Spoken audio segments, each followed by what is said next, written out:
Hey guys, Al Pullen here from Party Time DJ Services. We got another active speaker review, and today I have some interesting news. Al did a thing. Al bought some new speakers. I know, shocker, right? Because Al needs new speakers. But yeah, new speakers from a different company. I usually, buy a Yamaha or Yorkville RCF. I today I'm now the owner of some Presonus Air 12 speakers. And as you notice, I'm not filming in my usual studio. I'm actually filming in my wife's daycare. I personally work in human resources during the day, and I DJ and do live sound on weekends. But my wife runs a daycare. So today, for today's video, I am in her daycare, as I wanted to stand mount the speaker on one of my DXS 12 subs. And my studio is just not quite, and probably not the ideal place to do it. So I decided to do it here in the daycare. And at the same time, I'm going to show you a very neat feature of this speaker here.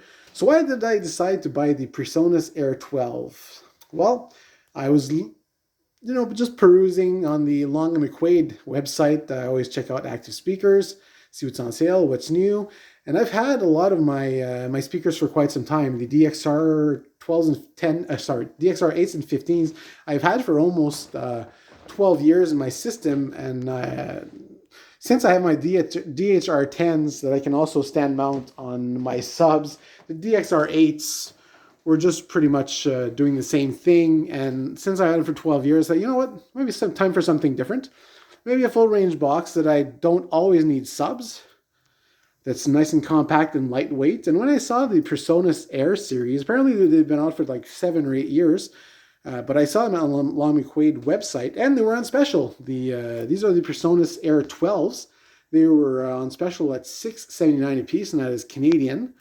A very good looking speaker. When I saw the weight, 37 pounds, and I saw the dimensions, they are very, very compact. Very good, clean looking speaker. Great for weddings and stuff. And I love that nice little blue light in the front. But to Presonus, I know the name. A lot of people do. They do produce Studio One software. They also produce a whole line of mixers, if not a few line of mixers. A lot of audio stuff. They also produce studio monitors. I was not aware that they made active live sound speakers or active speakers. And then I saw the Air series. I did some research. I watched a lot of YouTube videos about them, did a lot of reading, read a lot of reviews, and a lot of people that bought these are very happy with them. A lot of people have compared them to the QSC-Ks, offering probably apparently similar performance and smoother, more ear-friendly sound. So at that point, I said, you know what, Al, you almost have to try them. Then I saw they were on sale, and I saw that they come with a 6-year warranty if you register them. And seeing as you get such great service from Long and McQuaid, I thought, well, you can't go wrong. A $6.79 speaker, and I traded in my DXR 8s, got actually good amount of money for them, as Yamaha speakers in general will hold their value as they are quality products.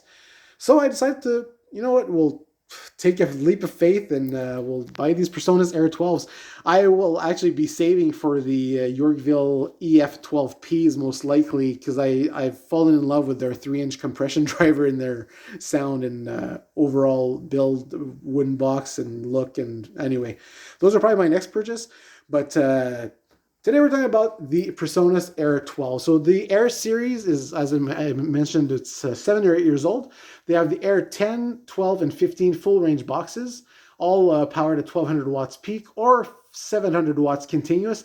That is 200 watts continuous to the 1.35-inch compression driver and 500 watts continuous to the 10, 12, or 15-inch woofer. The woofer in this box, for example, is a very nice unit, very hefty magnet, and 2.5-inch voice coils. That means it can handle a lot of power. And if you actually look on YouTube, there is a video, I believe it's in Spanish. Some dude takes apart these speakers completely apart, shows the internals, the amplifier module, as well as the compression driver and the woofer, and it is very nice stuff. These are very well built. As with like Yamaha, their 7-year warranty, a 6-year warranty, it just means that if the manufacturer can offer such a warranty, these things are well built and they're built to last, because no manufacturer wants to go out of business by providing you with such a warranty. So with all those things and the fact that they were on sale, they just convinced me to trade in my DXR 8s for a pair of these. So let's have a look at the back section. Oh yeah, and as for frequency response, these actually go down to 51 hertz, and that is plus or minus 3 decibels. The 15-inch actually go down to 45 hertz, I believe, 45 or 47. That's a plus or minus 3, or down to 40 hertz. That's minus or plus, minus 10 dB. Still very impressive, especially for lightweight plastic boxes. My 12s here come in at 37 pounds, I believe, while the full-size 15s that are significantly bigger still only come in at 46 pounds. So I'm almost curious to try the 15s as well, because considering the output and the low frequency response I can get out of these little boxes, it is definitely very surprising. Very nice looking box. You have some plastic coated handles, on one handle on the side, and there's one on the top as well. There you go. But let's have a quick look at the mixer section. It is a digital mixer. This is my first of the sort. I'm not sure if I'm a big fan of the digital interface speakers, but I guess it's that's a new thing. So we'll show you the features. You can set your level. I usually set it almost at the maximum, since there's really 2 levels that work here. There's 2 different lines here: combination quarter-inch XLR, or you can go with the 1/8-inch input for your MP3 player or whatnot. There's also a mix out, but you can actually plug 2 things in there and actually mix them together. So these are actually volume controls as well. I usually plug it right in here, set it at unity, and set my gain here almost at the max level. But once you set that, you can have different sound modes. I usually use the front of house, but you have DJ mode, which is a little bit more mid-scooped and has a bit more emphasis on the low end. Front of house, which is just a little bit less bassy and a bit more open in the mids. And then you have finally the enhance, which is pretty much the front of house with a little bit more low end, but it's really nothing dramatic. You can flick through all 3 and you won't notice a huge difference. So I usually just stick with front of house, and I'm happy with that one so far. You can choose your location, which can either be a stand, you can suspend them, or bracket mount them on a bracket or whatnot. 95% of people will be using the stand, so that's what it's set to. You can adjust treble or bass up to 10 decibels.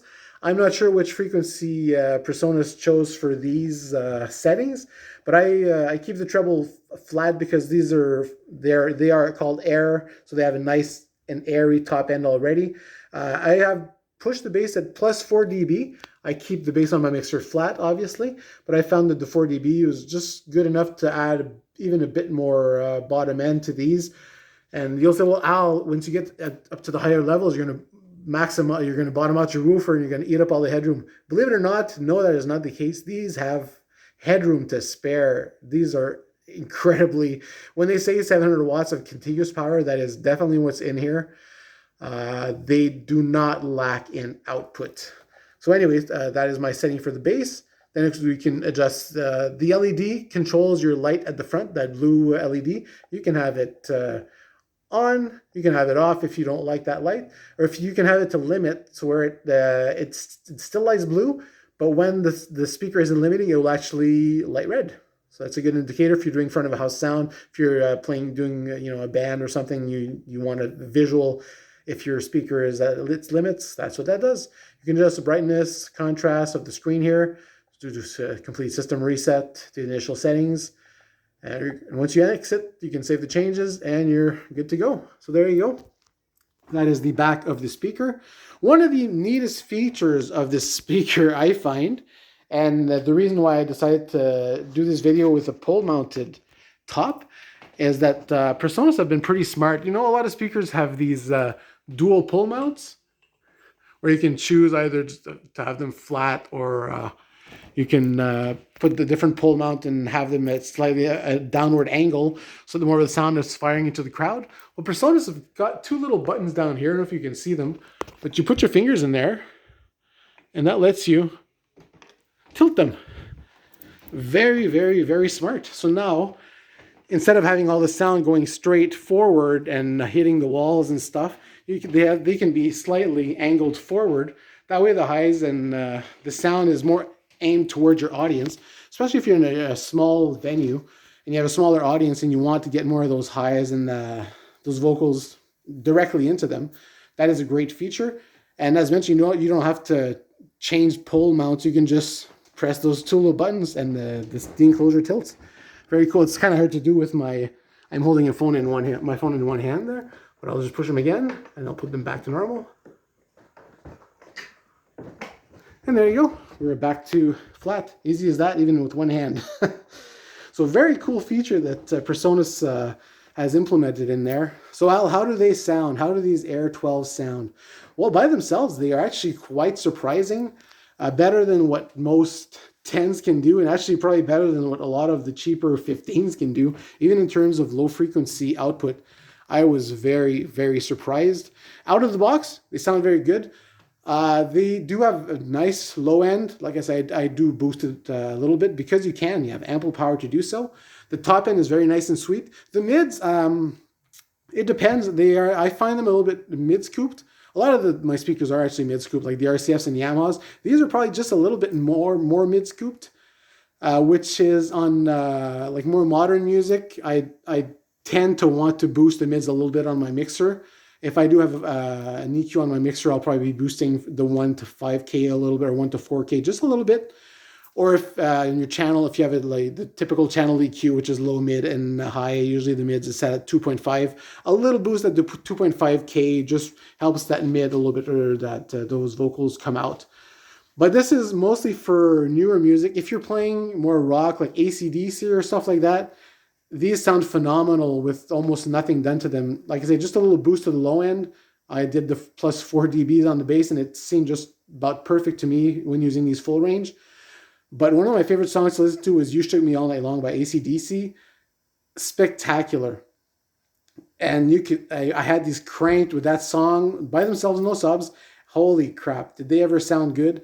And the one thing that's interesting about these speakers is the amplifier topology, because most speakers these days will be using strictly Class D amplifiers, which have many good things. But the Presonus side, they are using Class D for the woofer, but the top end, the compressor driver, is powered by an AB class amplifier, which is more of an old school design, but apparently sounds a bit better on the top end, is a bit clearer, a bit warmer. And I'm not sure if that's true or not these days, but regardless, they sound really good, especially as mentioned on certain rock songs. I guess it's because a lot of the rock already has a lot of mid-range in it, like AC/DC. So having a speaker that's a slightly mid-scooped will make it less hard on the ears and just sound better overall. And having that clean top end, the open hi-hat on the You Shook Me All Night Long sounded so nice and airy, as the name would imply, and detailed. Just really, really great. Out of the box, like I say, most people might find that they're a little bit mid-scooped and that they might need a bit to dial them in a little bit. And that's what I did. But once I realized how much power these things have built in, I was just floored. For such a small, compact speaker, I did compare them to my RCF R312As at camp, and they compare very well. Not quite as full sounding, because the RCFs are a significantly bigger box, and box size doesn't matter when it comes to speakers and low frequency response. But output wise, the Presonus had absolutely no issues keeping up with the RCFs. That's another thing. The specs on the Presonus are very, very conservative. I think a lot of people see the specs and they see these Air 12s are 123 decibel peak rated. And you're probably saying, well, that's pretty low, Al, compared to a lot of speakers these days. A lot of manufacturers are claiming, 132 decibels, 135 decibel peaks. And unfortunately, the truth behind those peak ratings from most manufacturers these days is that they're not real. They're BS for the most part. The reason I say that is because when they obtain that measurement, most of the time it will be at one specific frequency. Say they'll find the frequency that they can get the highest SPL from. Let's just say 1 kilohertz, for example, and they will just play that frequency, and they will disable the internal limiting on the speakers, and basically get as much sound as they can at that one frequency for a split second before the speaker self-destructs, and that'll be the peak SPL that they print in their literature. Unfortunately, that's not representative of real-world applications. You will not reach the SPLs that the manufacturers print these days on speakers in a usual setting with program or CD music. It will not be possible. They're just like they're spec wars, kind of like when they have watt wars. So Presonus has been very conservative here. And a lot of people that actually have compared these to K12s or the K10s. I've read a lot of people that say they get just as loud as the K10s and the K12s. The only thing is that the Presonus sound much cleaner and they're not as hard on the ears. I am pretty sure that is indeed fact after all my testing with these. Like I say, they do need a little bit of dialing in the mids, but once the volume is up really, like this is in my studio, once you're out on a gig, and especially if you have sub reinforcement, these sound phenomenal, especially for the price. I paid $6.79 a piece on special here, Canadian, which is fantastic. But I'm almost curious to try the 15s. I love the 12s so much, and considering how much low frequency these compact 12s can put out, I would love to see how much the 15s can put out. But yeah, very, and like I say, the 6-year warranty if you register is another bonus, the tilt feature. So yeah, so I'm really glad I decided to try something different. I said, you know what, Al, we'll go for it. We'll take a leap of faith. We'll try the Presonus. Hopefully I have no issues and hopefully service will be very good. I have contacted Presonus a few times with some questions and they've been very helpful, always answered within 12 hours or 24 hours of my initial email. So thumbs up already, Presonus, for that. So this has been Al with the Presonus Air 12. I would highly recommend these for, especially on stand mounted on subs for weddings, special occasions, even live sound applications. Like I said, they are a little bit mid scooped, but very nice top end. And I think for like those solo performers or even the acoustic duos that I did do some karaoke with them, and I found that they actually sounded nice on vocals. You know when you use a regular vocal mic and then you switch over to condenser mic, it has that nice sibilance, that nice top end. Well, these actually will do that. So I think for the acoustic duos or acoustic performers, I think these will do very well. And as mentioned, very convenient to have that very compact size, low weight, and 6-year warranty. A lot of really good things here. So good job, Presonus, on these. They don't have the actual speaker covers made by Presonus, but they do have a very nice carrying bags.